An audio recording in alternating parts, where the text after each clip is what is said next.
যখনই বিপদে পড়ে যাবেন আপনি আল্লাহ তাআলার খাস একটি নাম ধরে সাহায্য চাইবেন, বিদ্যুতের গতিতে আপনি সাহায্য পেয়ে যাবেন, আপনার বিপদ মুহূর্তের মাঝে দূর হয়ে যাবে। ব্যবসা বাণিজ্য লস, সার কাছে শুধুমাত্র শত্রু আর শত্রু, বিপদে আপনাকে গ্রাস করে রেখেছে, কোনো কাজেই যেন সফলতা নাই, যেটাতে হাত দেন সেটাতেই লস, কোনো কিছুতে আপনার সাফল্য নাই, সন্তান কথা শোনে না, স্ত্রী কথা শোনে না, পরিবার পরিজন নষ্ট হয়ে গিয়েছে, কিভাবে আপনি বাঁচবেন?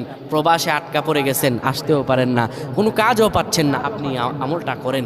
এটি আমার কথা নয়, বিশ্বনবী মুহাম্মদ রাসূলুল্লাহ সাল্লাল্লাহু আলাইহি ওয়াসাল্লামের প্রিয় সাহাবী হযরত যায়েদ রাদিয়াল্লাহু তাআলা আনহু, তিনি একবার মক্কা থেকে হিজরত করে যখন মদিনায় যাবেন, ঠিক সেই সময় বিপদে পড়ে যান।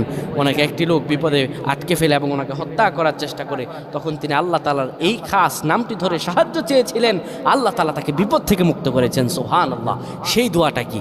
তিনি যখন বিপদে পড়ে যান তিনি বলেন, আগিসনি ইয়া রহমান।